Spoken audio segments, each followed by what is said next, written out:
People were crying me joy. People were crying because they couldn't believe it. Bad game, didn't play great, ends up being the most unbelievable experience of my life, really. We had no right to even be in there come the 90th minute, but... It was just unbelievable. The whole thing, you were just like... On the 26th of May 1999, Manchester United completed something as yet unmatched in English football, the continental treble, winning the Premier League, the FA Cup and the Champions League in one single season. There are many brilliant stories along the way to completing the achievement, but let's look at one in particular, the one that confirmed it, the Champions League final. So in May the 25th, 1999, my son was going to be 18. And you think, what are you getting for 18? Do you want a party? What do you do? Thought, why not? The best thing ever, in my eyes at that time, was taking him to the Champions League final. Always been a Man United fan, surrounded by a lot of City fans in Gorton, so it was sweet when I was playing with my mates from Man United, winning all the stuff that we won, because I've got a lot of mates who are City fans. I have a bit of banter with them and over the years. But it's very special when you're playing for your local team, which is obviously the biggest club in the world, and you brought up round there with your mates who are some United fans, some City fans, so it was massive for me and my family. I think I was really confident going into the game, actually. I think what we'd done in the league, beating Arsenal, I think the teams that we'd overcome in Europe, especially overcoming Juventus, it can't be overstated at the time how good that Juventus team was with Edgar Davids and Del Piero and Inzaghi and Zidane. It was an absolutely top draw Juventus team, and what we did in Turin, I think, gave everybody the confidence, the sort of that fight back that we'd seen from United throughout the whole season, some of the breathtaking football we played. I think we were really confident, even without Keane and Scholes, that we would turn up and actually compete. I think everyone was looking forward to it. So there's a massive buzz. There's a massive buzz about the club. I mean, I was quite lucky because I worked as a coach there. Do you know what I mean? Junior coach. The good thing about the club was any final you got to, they'd take you anyway because you were part of the staff. You know what I mean? It's a big family thing, you know what I mean? So I don't actually have any proper recollection of the day. I was only 4 years old, but all my family were there at the new camp. And growing up with the treble, it's sort of all you really hear about from your Manchester United supporting family. We'd made a banner, me and my lad had made a banner. First it was like 1 out of 1. So we won the league. So it was like, yeah, 1's great, but then 2 out of 2, not bad. You know what I mean? Champions League, everyone was like apprehensive. Quietly confident, but apprehensive, do you know what I mean? So the banner we had wrapped up was like, oh, well, 283 ain't bad. You're growing up with the treble. I grew up with the treble, with it being pretty much all my family ever spoke about. And it just seemed like this momentous, magical thing. And it's like when you're hearing, you know, Manchester, do you know what I mean? And going around the stadium, do you know what I mean? It was just unbelievable. The whole thing, you were just like... Manchester United, by the time of the Champions League final, were Premier League champions and FA Cup winners. Already acknowledged as one of the best sides of the era and under the management of one of the game's greats, Sir Alex Ferguson, could they achieve their holy grail, winning the top European trophy for the first time since Sir Matt Busby's side in 1968. In their way were German champions Bayern Munich. The stage was set for a magnificent final at the Camp Nou. Ferguson came into the Champions League final with a number of selection problems. He was without key central midfielders Paul Scholes and Roy Keane. They both picked up yellow cards versus Juventus, which meant they were ruled out for the final. Ferguson had some big decisions to make. His first one was to move David Beckham from the right wing into central midfield. He partnered Nicky Butt, who played the aggressive, ball-winning role next to David Beckham, who looked to drop a little bit deeper and get on the ball to thread the passes into the feet of Dwight Yorke. The other selection problem for Ferguson was who to play on that right-hand side now. He moved Giggs from the left wing to the right wing, and he looked to cut inside onto that stronger left foot. I remember this talk beforehand. I remember his talk about, you know, make sure you don't come in here at the end of the game not being able to touch that trophy, because, you know, if you don't win it, you're not going to be able to touch it. You've got to walk past it. You're not going to be able to lay your hands on it. Remember that. I don't remember too much about the team talk. I don't remember too much about the game, if I'm honest with you. It was just one big, just a bit of a quick episode that went really quickly, but you remember it forever. But the details, don't remember too much about it. I just remember obviously the goals and the celebrations after. Really, it was a bad game. Didn't play great. Ends up being the most unbelievable experience of my life, really. Things don't really, you know, have you in awe, but you think in the history of that place where you are, do you know what I mean? How the stadium was, how the fans were, do you know what I mean?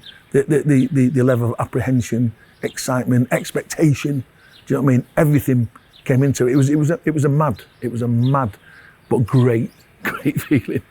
For Bayern Munich, they set up with 5 at the back, 4 in midfield and 1 up front.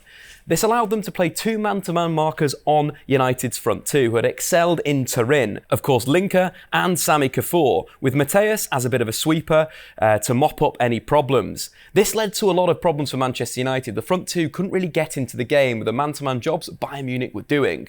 I was in Ibiza, not like that. I was 15. I was with my family and one of my family friends. We watched it in a bar. We didn't know it was going to be full of Reds or if it was going to be full of Germans.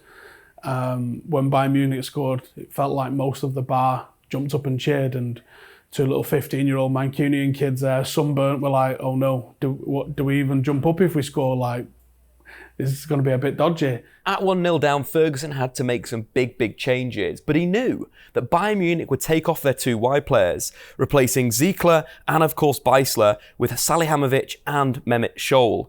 This gave United a big opportunity going forward. Ferguson knew that these players had been taken off, the midfield would be a bit more compact and it'd allow him to play 3 forwards. For all the confidence we had going into it, we was terrible. And I don't know if the occasion got to us.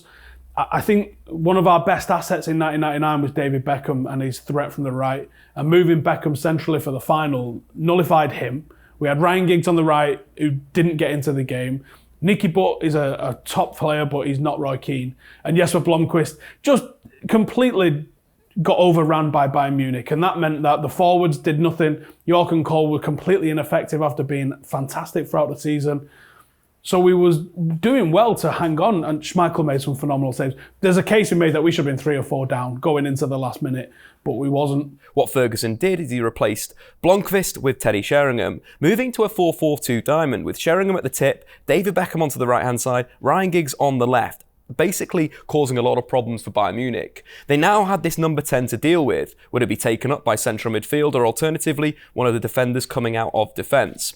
But also Bayern Munich replaced Lothar Matthäus with Fink, another central defender. But what it meant for Bayern Munich is they could no longer deal with United's 2-man strike force, with Sheringham making the forward runs. But also Ferguson went to his bench and brought on Ole Gunnar Solskjaer, whose hunger gave United a real edge in the final third. Solskjaer won the throw-in that led to the corner that led to the goal, but also Irwin clipped a ball into the channel and Solskjaer won the corner that won it for Manchester United. Great tactical changes from Sir Alex Ferguson, bringing on 3 forwards that Bayern Munich couldn't cope with. Obviously, it was just a dream come true.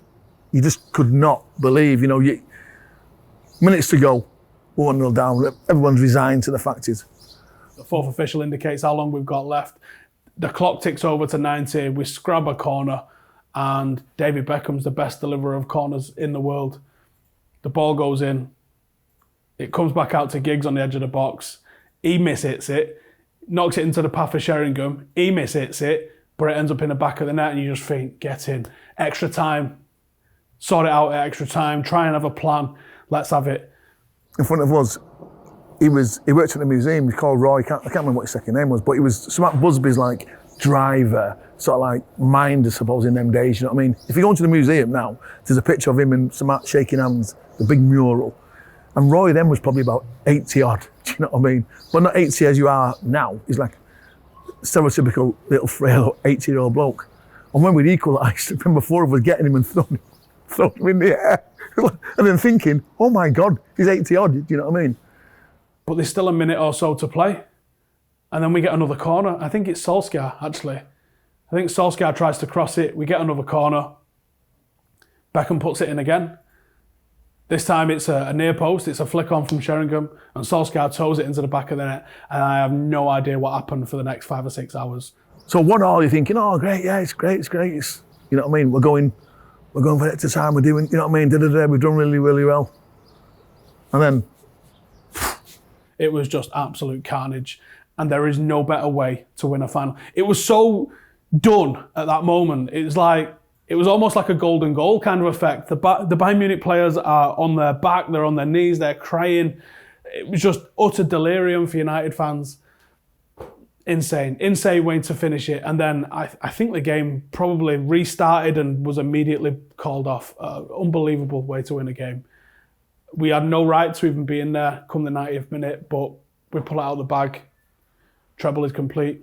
Champions of Europe. It just, wow. It It was elation. It was every emotion that you had. People were crying with joy. People were crying because they couldn't believe it. It was just unbelievable, the atmosphere.